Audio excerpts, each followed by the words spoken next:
Yo, I ain't here for the money, I ain't here for the fame. Though it might be nice to own a jet plane, I'ma do it all for you. Come along and see it's true, but the world is pretty cold. You might. What's going on, traders? It's your boy Blue, and today I'm gonna go over the recap of the trades that I took on Thursday and Friday, August the 12th and 13th. So on Thursday, I took one trade. I only took the one trade. I was driving in my truck, so I went on here and took a small position. I didn't take anything else on that day, so I'm gonna go over that trade, and then I took two trades on SESN on Friday and options trade on NIO on Friday, but it was later on in the day for a reversal. So let's go over these charts on what I traded. So I took a OCX. I saw the big push. I wasn't here for this opening, so I missed it. And I saw it pop up on the gainers. So I looked at it and I saw it consolidating right over the VWAP. So in this candle, as it broke over this doji, I took 50 shares, and I was only going to take it up to the highs. I was going to take it off, but it ended up going against me. My risk was the break of this candle right here, this green candle right here, and to take it off. So that's exactly what I did once it broke below it. And good thing, because it kept going down. So that was the trade that I took on Thursday. So let's see what I took on Friday. So if you was watching the charts on Friday, or if you looked at SESN on Friday, at the end of the day, it took this big dump off some news right here, and then it started halting on the bounce back up. Fortunately, I wasn't in it. I was in the trades during the beginning of the day off of the way I'm trying to trade. So we're going to go over that a little bit after I get done with these trades that I took. So my initial trade was out the gate was when I was looking at SESN, it popped up and I saw that it was making a move up. I normally would want to catch it right here, but it wasn't even on my watch list. I had a couple other things on my watch list that wasn't even setting up. So then I started looking through scans and I saw this big move up, and I started waiting for the pullback to VWAP to catch a trade on a recovery. So that's what I did. I took it as it pulled back in this red candle, and my stop out was going to be below this big green candle right here, the second 2-minute candle.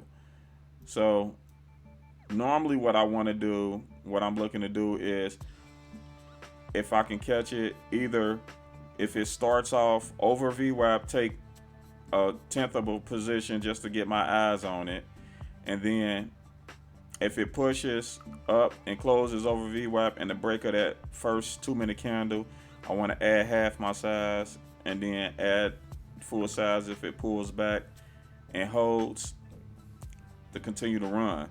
But if it starts to pull down, then I'll take it off for a small loss, the 1/10 of the size. But I ended up missing the entry on this one, and seeing that it was getting up here on the high of pre-market.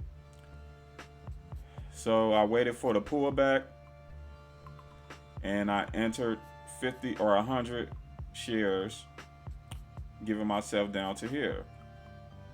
So as it pushed down and it broke out, it started messing around right here, and as it started to pull back down, and this green candle, it broke below this. I didn't want to wait for it to come back down, so I took the position off, and I waited to re-enter a half size. So that's why I had a second entry right here on this red candle as it broke above this green candle.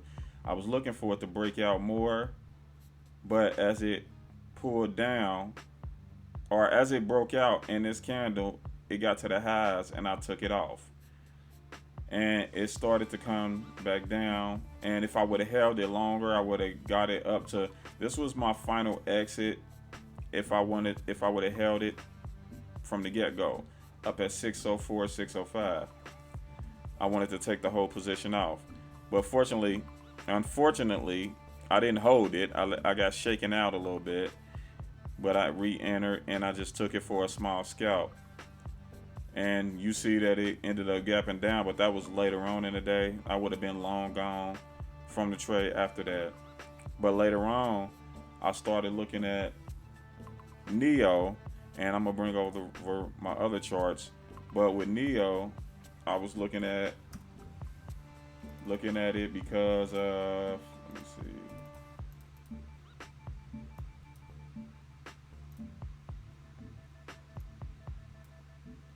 Where was it? Okay. So in this over here, I saw that it dumped out and it started having higher lows. And on this one, once this let me get a little closer. Once this candle, it's actually a doji, it broke over these two green candles. I took it long, a position. I took the 41 calls, which it was at the money, and I end up entering right as it went over 41, and I was gonna hold it more or less to the end of the day, but I took it off when it was up in here. So that's why this candle right here, when it pushed over the VWAP, I took it off. It ended up going up a little bit more. I could have got a little bit more out of it, but I was satisfied. And those are trades that I ended up taking. So I had 2 red trades and 2 green trades. I ended up with 17 and some change on this day, on Friday, and I ended up down, I believe it was $10. Let me check and see.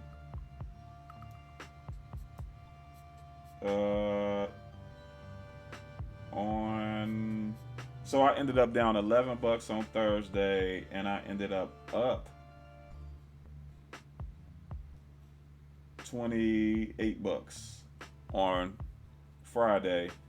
So it was a rare week. I ended up down 69 bucks this week. So I'm not really trading size. This is a cash account. I'm trying to grow a cash account and take only a few trades per day.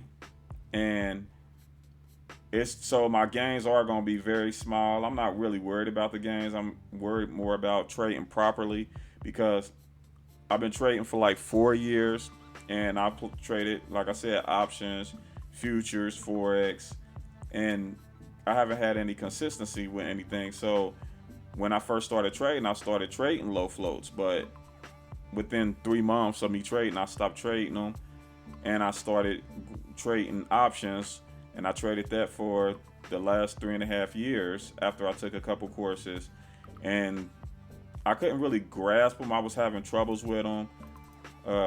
So I switched over to futures last summer, which was actually a bad time to be doing it during the corona, when I could have been trying to trade the options when the market was actually going up a lot, but I didn't even trade them. I traded futures and was learning it, and I left it alone. Came back at the beginning of 2021, went back to trading options and dwindled down an account. So now what I had left in that account is in this account, which is $1,500. It was 5,000, but this one got 1,500. I probably put some more in it just so I can trade a little bit more. I'm not looking to trade larger size yet, just be able to trade more setups if they come to me. So that's what I plan on doing. But if you like this type of content, over my recaps, I probably do 2 recaps a week, and probably end up doing some other stuff for my channel. But anyways, if you like this content and recaps, I'll probably do some live trades. Hit the subscribe button, give me a thumbs up, leave a comment, and we'll see y'all in the next video. All right, deuces.